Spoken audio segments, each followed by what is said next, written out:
America और चीन के बीच अंतर बढ़ रहा है और अमेरिका की गतिशीलता और स्थिरता का प्रमाण है। करीब 2 दशक तक चीन ने विश्व की फैक्ट्री की भूमिका निभाई थी, लेकिन आज ये कई आर्थिक चुनौतियों का सामना कर रहा है। रियल एस्टेट सेक्टर की गहरी संकट में चीन का करीब तीसरा हिस्सा समाया हुआ है और इसके डूबने से वहां का बैंकिंग सेक्टर भी प्रभावित हो रहा है। अमेरिका दुनिया की सबसे बड़ी इकोनॉमी है और ग्लोबल इकोनॉमी में उसका योगदान बढ़ता ही जा रहा है। IMF के अनुसार अमेरिका की हिस्सेदारी 26% तक पहुंचने की संभावना है, जो इससे पहले के 2 दशकों में सबसे अधिक है। एक दशक पहले अमेरिका की हिस्सेदारी यूरोपियन यूनियन और ब्रिटेन से भी अधिक थी, लेकिन अब अमेरिका का योगदान उनके कंबाइंड कंट्रीब्यूशन से भी अधिक हो गया है। इस बीच चीन की हिस्सेदारी घट रही है और 2024 में ये 17% तक कम होने की संभावना है।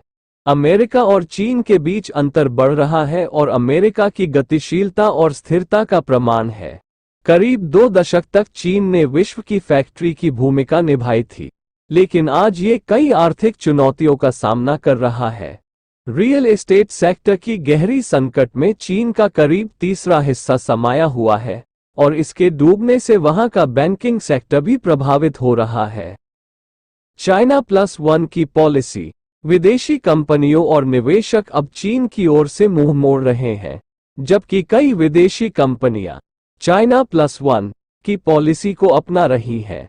बेरोजगारी की समस्या तेजी से वहां पर बढ़ रही है और चीन अमेरिका तनाव भी कम नहीं हो रहा है। कई मुद्दों पर चीन और अमेरिका के बीच तनाव है और चीन सरकार ने राष्ट्रीय सुरक्षा के नाम पर कठोर नियमों को बढ़ावा दिया है, जिससे विदेशी कंपनियों को उसकी धरती में उत्सव की तय सीमाओं का सामना करना पड़ रहा है। चीन की घट रही हिस्सेदारी। साल 2006 में यूरोपियन यूनियन और ब्रिटेन का योगदान ग्लोबल इकोनॉमी में 30% था, जो अब करीब 21% तक आ गया है। चीन की हिस्सेदारी भी 2006 में 5% थी, जो 2020 में लगभग 19% तक बढ़ गई थी, लेकिन 2021 से ये लगातार गिरावट का सामना कर रही है और इस साल उसकी हिस्सेदारी का अनुमान 17% तक होने का है। इसी दौरान जापान की हिस्सेदारी भी घटकर लगभग 4% तक रहने का अनुमान है। साल 2006 में जापान की हिस्सेदारी लगभग 8% थी। भारत की हिस्सेदारी ग्लोबल इकोनॉमी में लगातार बढ़ रही है और इस साल उसकी जापान के बराबर 4% पर पहुंचने का अनुमान है। भारत अभी दुनिया की 5वीं सबसे बड़ी इकोनॉमी है और जल्द ही उसके जापान को पीछे छोड़ने की उम्मीद है। IT सेक्टर निभा रहा बड़ी भूमिका। भारत में इस समय लगभग सभी सेक्टर में तेजी देखी जा रही है, लेकिन कुछ सेक्टर ऐसे हैं जो टॉप परफॉर्मर की भूमिका निभा रहे हैं। उनमें पहले नंबर IT है, उसके बाद health care, FMCG, renewable energy और इंफ्रास्ट्रक्चर है।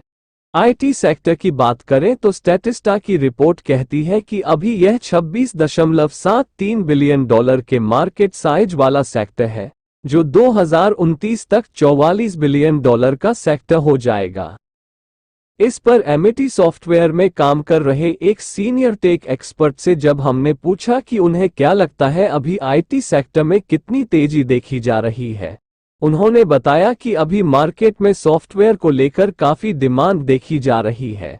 इंडियन कंपनियों को अमेरिका, कनाडा और दूसरे मुल्क से भी प्रोजेक्ट मिल रहे हैं। इसका एक कारण कम कीमत में बेस्ट सर्विस का मुहैया करना है। वह बताते हैं कि उनकी कंपनी भी इसी पर फोकस करती है।